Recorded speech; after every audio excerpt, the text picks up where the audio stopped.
ନମସ୍କାର ଦର୍ଶକ ବନ୍ଧୁ, ଜୟ ଜଗନ୍ନାଥ।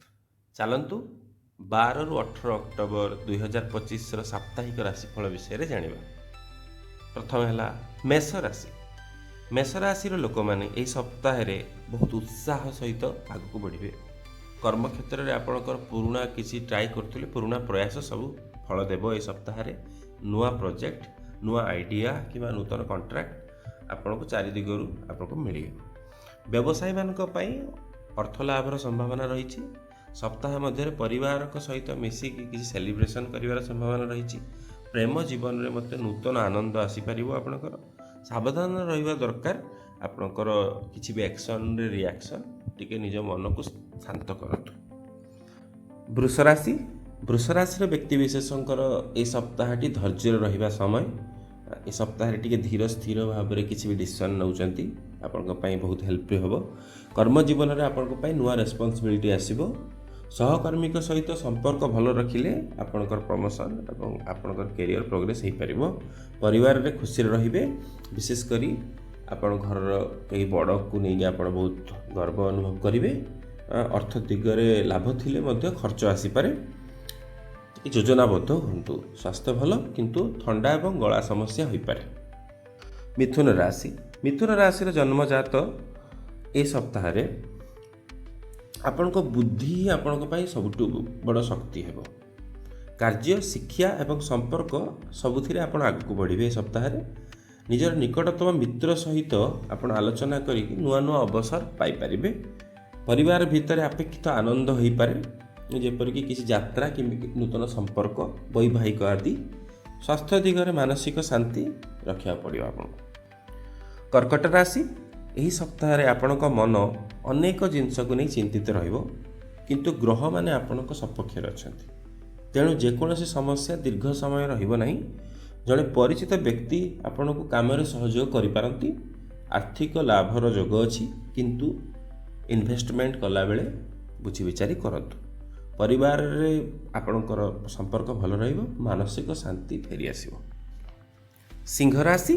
ସିଂହ ରାଶିର ଜନ୍ମଜାତ ବ୍ୟକ୍ତିଙ୍କ ପାଇଁ ଏ ସପ୍ତାହଟି ନେତୃତ୍ୱର ସପ୍ତାହ। ଆପଣ ନୂତନ ପ୍ରେରଣା ପାଇବେ, ନୂତନ ସଫଳତା ପାଇବେ।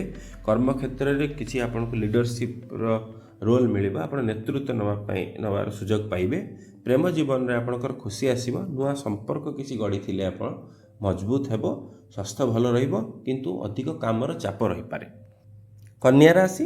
ଏହି ସପ୍ତାହରେ କନ୍ୟା ରାଶିଙ୍କର ପ୍ରଗତି ଏବଂ ସ୍ଥିରତାର ସପ୍ତାହ। ଏହି ସପ୍ତାହରେ ଆପଣ ବହୁତ ପ୍ରଗତି କରିବେ। ପୁରୁଣା କିଛି କାମ ପେଣ୍ଡିଂ ଥିଲେ ଆପଣ ସଫଳତା ପାଇବେ। ନୂଆ ପ୍ରୋଜେକ୍ଟ କିଛି ଆରମ୍ଭ କରିପାରନ୍ତି। ଅଧିକ ଲୋକମାନଙ୍କ ସହିତ ସଂସ୍ପର୍ଶରେ ଆସିବେ। ଅନେକ ଲୋକ ଆପଣଙ୍କର ପ୍ରଶଂସା କରିବେ। ନିଜ ଭାବେ ସ୍ଥିର ରହିବେ, ବଟ୍ ଆପଣ ଟିକେ ଡାଉନ୍ ଟୁ ଆର୍ଥ ରହିବା ଦରକାର। ପରିବାର ଦିଗରେ ଛୋଟ ମୋଟ ମତଭେଦ ହୋଇପାରେ, ତେଣୁ ଧୈର୍ଯ୍ୟ ରଖନ୍ତୁ। ସ୍ୱାସ୍ଥ୍ୟ ସାଧାରଣ ରହିବ। ତୁଳା ରାଶି। ତୁଳା ରାଶିର ବ୍ୟକ୍ତିବିଶେଷଙ୍କ ପାଇଁ ସପ୍ତାହଟା ମିଶ୍ର ଫଳ ଆଣିବ, କିନ୍ତୁ ଆପଣଙ୍କର ବୁଦ୍ଧି ଏବଂ ସନ୍ତୁଳନତା ଯୋଗୁଁ ସବୁ ଜିନିଷର ସମାଧାନ ହୋଇପାରିବ। କିଛି ନୂଆ ସମ୍ପର୍କ ହୋଇପାରନ୍ତି, କିଛି ନୂଆ ବ୍ୟବସାୟ ଆରମ୍ଭ କରିପାରନ୍ତି। ଏହା ସହିତ ସମୟ ଅନୁସାରେ ଆପଣଙ୍କୁ ନିଷ୍ପତ୍ତି ନେବା ପାଇଁ ପଡ଼ିବ। ଆର୍ଥିକ ଦିଗରେ ସପ୍ତାହଟି ଭଲ। ଜୀବନସାଥୀଙ୍କ ସହିତ ମଧୁର ସମୟ ବିତାଇ ପାରନ୍ତି। ବିଛା ରାଶି। ଏହି ସପ୍ତାହଟି ଆପଣଙ୍କ ପାଇଁ ଗଭୀର ଚିନ୍ତା ଏବଂ ନୂତନ ଅନୁଭବର ସମୟ। ପୁରୁଣା କିଛି କାମ ଆପଣଙ୍କର ପେଣ୍ଡିଂ ଥିଲେ ବା କିଛି ଇନଭେଷ୍ଟମେଣ୍ଟ କରିଥିଲେ, ତାହା ଆପଣଙ୍କୁ ଭଲ ଫଳ ଦେବ। ନୂଆ ଦିଗରେ ଚିନ୍ତା କଲେ ଆପଣଙ୍କୁ ସଫଳତା ମିଳିବ। ମାନେ କିଛି ବି ଆପଣ ଗୋଟେ ନ୍ୟୁ ଡିରେକ୍ସନାଲ୍ ଥଟ୍ ଆପଣଙ୍କୁ ଆଣିଲେ ଆପଣଙ୍କର ସବୁ ଜିନିଷରେ ସକ୍ସେସଫୁଲ୍ ମିଳିବ।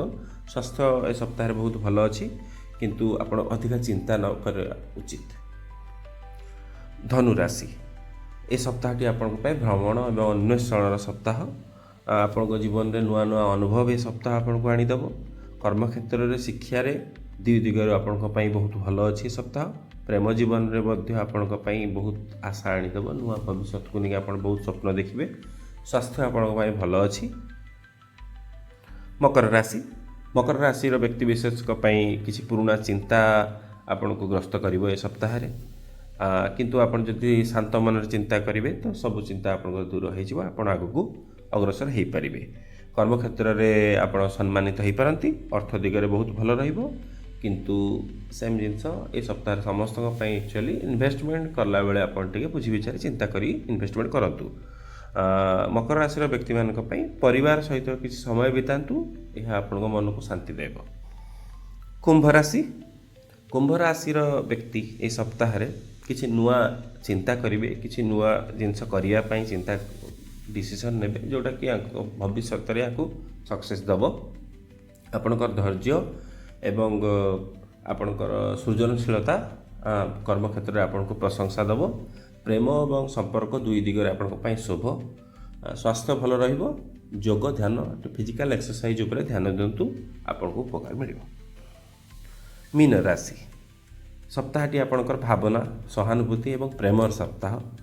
आपणकर सहायता दया अन्य मानक मन जितिबो। कर्म क्षेत्र में नुआ परिवर्तन आसीपारे आपणक पई। अर्थ लाभर जोग रही। स्वास्थ्य मध्यम धरण रहिबो, आपणक नियंत्रण रहिबो। सप्ताह शेष आपणक पई शांतिदायक हबो। परिवार सहित समय बितांतु, आपणक पई शांति दब।